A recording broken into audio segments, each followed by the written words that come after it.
Hi everyone, today I'm going to be doing this picture which is from Miniature Secret Garden by Johanna Basford. She's got a larger flower design on this side and I'm going to be having a go at this slightly smaller one on the other side. I think it's quite fun to have a go at the small pictures in the book because they're a bit different to what we might have done before in the larger book. Now, got this lovely floral design and I'm just going to make a start with my Staedtler Ergosoft pencils. So I'm going to start with this number 20. This is the lightest pink that's in the range and I've just drawn a splat there. Lovely. We should ignore that and carry on. So I'm thinking that the petals on the top are going to be a bit lighter, so I'm just going to start colouring those with this pink colour. And I'm just going to give them a light colour all over and then I'm going to darken some areas after. I find that a little bit easier. It gives me time to think about what I'm going to do and just forms my base. You can see I'm not really staying in the lines very well. I'll be going back over the top of those bits on the outside in a bit, so that won't be a problem. I'm not very good at staying in the lines anyway. I don't get too het up about it. So I figure around the middle part it's going to be a bit darker, so I'm going to go back over each petal with a bit of a harder touch towards the middle and then take it lighter towards the outside, like that. Now with the petals I tend to colour in lines because I think that's a natural look for a petal, that it might be a bit liney sort of thing. If you look at some petals they have got little stripes on. Some people prefer to use the scumbling motion, which is the round and round, which gives a more even finish. So it's up to you how you do it, what feels right for you.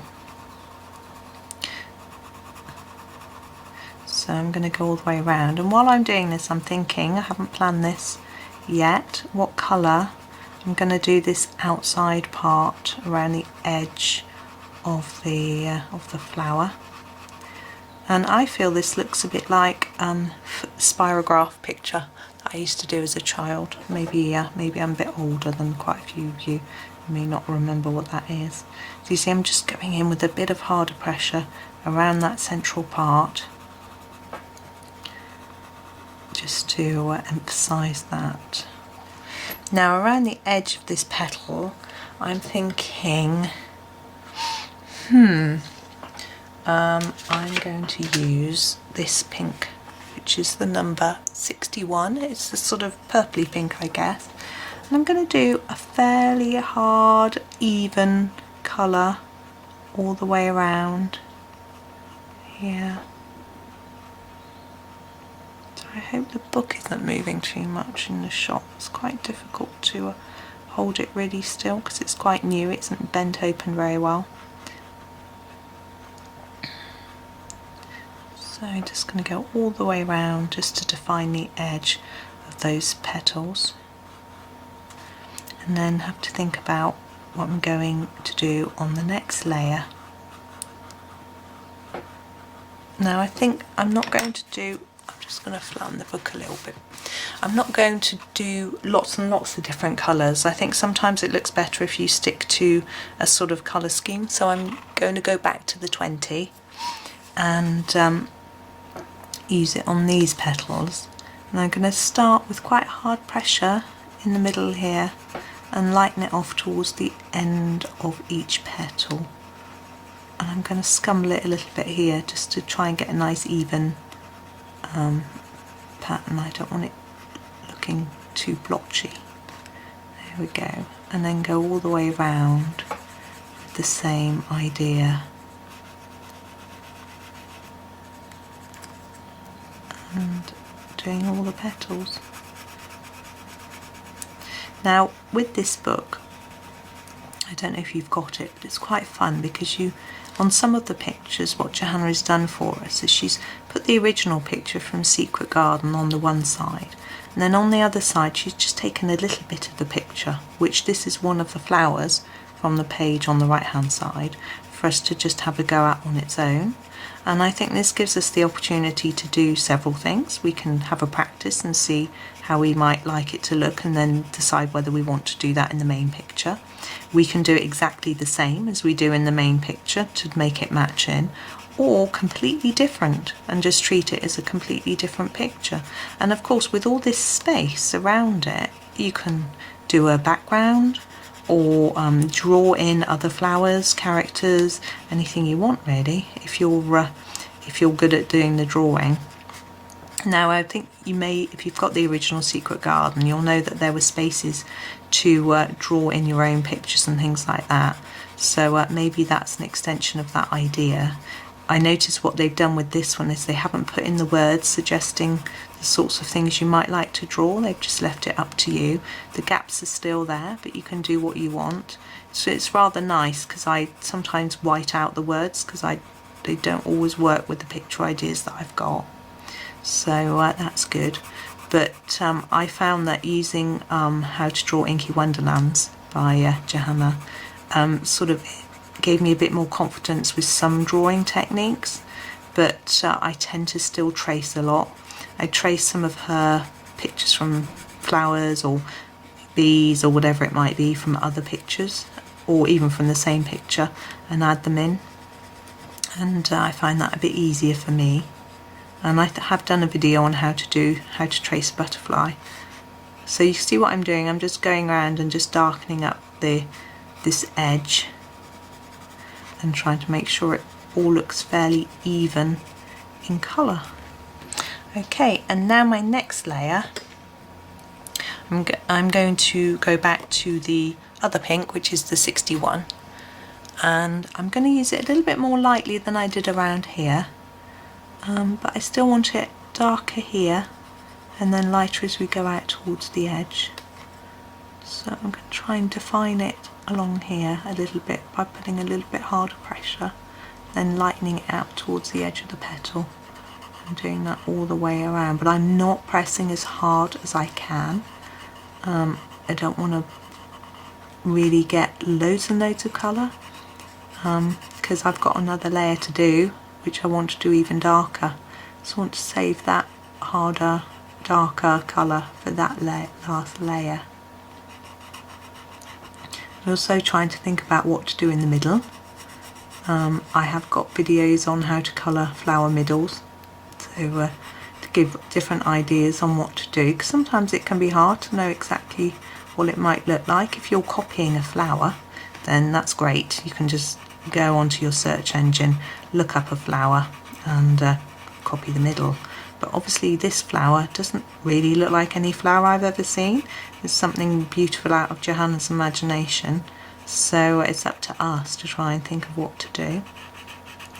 I've got a few ideas in my head now, so I'm sort of thinking maybe black, maybe like a black gemstone. I'm not sure how good these pencils will be at portraying that idea, so it might be worth a little go and see what we can get.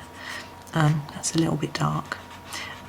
Maybe I could just do purple, so sort of contrasting colour. Maybe purple and black might work better for the sort of gemstone idea. So what I do is I spend my time while I'm colouring one bit thinking about how I'm going to develop the rest. Some people like to just completely concentrate on what they're colouring, which is a great mindfulness technique, but my mind works overtime and needs lots of things to think about. So here I am planning my next bit. Sometimes I'm planning my next picture while I'm finishing, which isn't such a good idea because you tend to rush from one thing to another because you want to hurry up and get on with your next idea, which can often be more exciting than the one you're doing. But anyway, here we go. Now that one, some of these are a little bit dark, so I'm going to take my eraser. This is my Tombow Mono Zero eraser. You can see it's very fine, and I'm just going to take a little bit of that away. It might be hard to see on the camera, I'm not sure. I just don't want some of these quite as dark as they are. It doesn't really seem to be rubbing a lot out, but I'm a bit worried about using too much pressure, and I don't want to rub out the other petals. There we go. I'm a bit happier with that now. So my next layer of petals is going to be darker still, but with this same pencil, which is the number, sorry, waving it all over the place, number 61. So I'll just start here at the top and make it darker. I'm still going to try and put it a little bit lighter on the outside than it is towards the middle. You can see, because I kept quite light on the previous layer, I can go quite dark on this one. Now do be careful when you're pressing hard though with a pencil, because you can indent through to the next page. Johanna's paper tends to be very good quality. It doesn't often do this, but you do still need to be careful, particularly with a really pointy pencil, which is what we're using. It can make a sort of indent, so that when you go to colour the picture on the back, you've got these little marks and indentations, and it's not very nice. So just beware. It's better to go back and forth over the same piece lightly than it is to push down really hard to start with. It also gives you a chance to correct a mistake. Say I start and I push a hard lot of colour down, and I think, oh, actually that colour doesn't work. I can't, it's much harder to rub it out. I've pushed it right down into the paper. It's probably stained the paper and I can't change my mind. So it's good to just start off gently. I've been playing around with this book a while, so I know how much pressure to put down. It's also a good idea to put a piece of paper between the page you're working on and the page behind, which I have forgotten to do. Just a piece of plain paper, like printer paper, so that the ink doesn't transfer on the page behind. If you've coloured the picture behind, sometimes the pencil can transfer across to the next page. Some people will use a fixative to stop that happening, but popping a piece of paper in also does the trick. Plus, sometimes the printed ink, like the design, can transfer as well. I do find that if that happens, you can rub it off with a good eraser, but it's better to try and avoid it happening in the first place. Saves you having to rub out. There we go. There's that done. I've got my rubber handy. I'm just going to rub out these marks. And as you can see, my rubber has made some smudges, which is not very attractive. It's just I forgot to rub my rubber on a piece of paper first. Right, we shall ignore that and move on with number 20. Back to the light pink, which I think I'm going to just use around the edge. I'm going to use it fairly hard to get a really vibrant colour around this outside. And I'm going to try to stay in the lines, but I'm failing already. Never mind, as I say, don't get too head up about it. If your eyesight isn't very good like mine, you can't see it when you stand back away from the picture anyway. I know some people use magnifying glasses and things like that to pencil, which is a great idea, but I haven't got a very steady hand, so I think that even if I could see it really, really well, I'll probably still go out of the line. So I just don't worry about it. Okay, all the way around. Now the centre. I've decided what I'm going to do. I'm not going to do purple because I don't want to introduce a new colour in here. I'm going to do black gemstone. I'm going to use some greys to start it off to vary the colour, and a bit of white. So I've just grabbed my greys. So the first grey is number 80. This is the one that comes in the 24 set of Staedtler, and I'm going to do it darker up here, sort of 10 o'clock I guess, and lighter towards this corner where I'm going to have a lighter patch, and then I'm going to move on to the number 8 and go back over what I've done already, but just take it out not so far. And then lastly with the black, which is number 9. Now you may not have the number 8 because it's in the 36 set, it's not in the 24. Just take your black out further. Oh, snap the end of my pencil. So I'm going to try and make it really dark up here and then lighter towards the corner.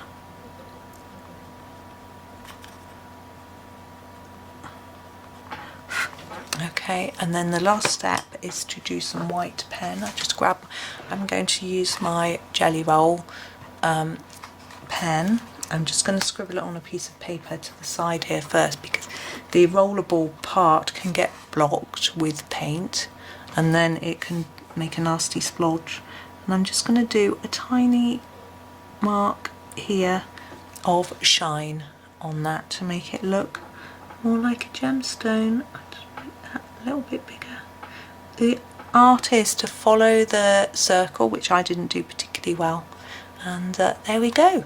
There's that pretty flower that Johanna's drawn for us from Miniature Secret Garden. So I hope that was useful. I hope you enjoyed it, and happy colouring.